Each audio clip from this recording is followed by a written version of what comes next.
Income tax वाले आते हैं तो ये चूहा जल्दी जल्दी अपने आलीशान घर को उलट पलट कर गरीब बन जाता है। दरअसल ये चूहा दिन में अंधा भिखारी बनकर भीख मांगता था, जिससे इसकी इतनी कमाई होती थी कि इसने झोपड़ी के अंदर आलीशान महल बनवा रखा था। इसके पास नौकर चाकर भी थे और घर में आते ही भिखारी का कपड़ा उतार कर सूट बूट पहनता था। लेकिन एक दिन जब यह अपने सिक्के गिन रहा था तभी इनकम टैक्स वाले आ जाते हैं।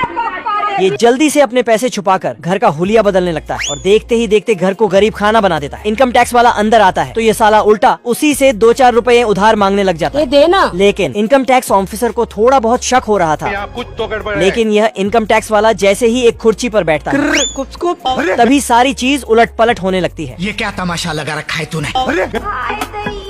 इनकम टैक्स वाला डर कर बाहर आता है और इसे लगता है कि यह सब शराब के कारण हो रहा है। ये मुर्गी इतने अंडे देती है कि किसी ने सोची ना होगी। दरअसल कुछ समय पहले भुखमरी से परेशान बिल्ला खाना ढूंढ रहा था। जब ये अंडे की ट्रे खोलता है तो उसमें एक भी अंडा नहीं था। अब बताओ मैं क्या करूं? तो ये बिल्ला तवा लेकर मुर्गी से अंडा मांगने जाता है। अच्छा। तो मुर्गी भी अंडा देने से साफ मना कर देती है। तभी वहाँ डीजे लेकर एक चूहा पहुँचता है।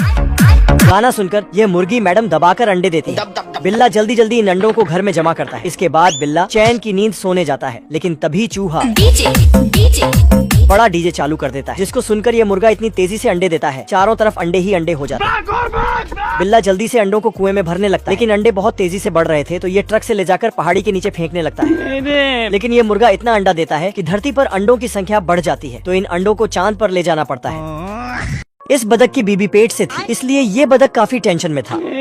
तभी 4 नए चूजों का जन्म होता है। मुन्ना है मुन्ना मुन्ना। बतख और बतकी काफी खुश थी। तभी बतकी के नीचे से एक अंडा निकलता है और अंडे में से एक सफेद चूजा निकलता है। बतख के सभी बच्चे पीले थे, लेकिन यह सफेद था। नहीं सारुण के यहाँ कुछ तो गड़बड़ है। जिस कारण बतख को अपनी बीवी पर शक होता है। ये क्या तमाशा लगा रखा है तूने? मैंने कुछ नहीं किया। और बतख और बतकी में लड़ाई हो जाती है। हमारा घर हमारा द्वार। खाओ माँ कसम। बतकी अपने सभी बच्चों को लेकर जाने लगती है। ये सफेद चूजा बतकी के पीछे जाता है, लेकिन बतकी इसे पानी में गिरा देती है और 2-4 बात सुनाती है तो इसके बच्चे भी भर भर के गालियाँ देते हैं।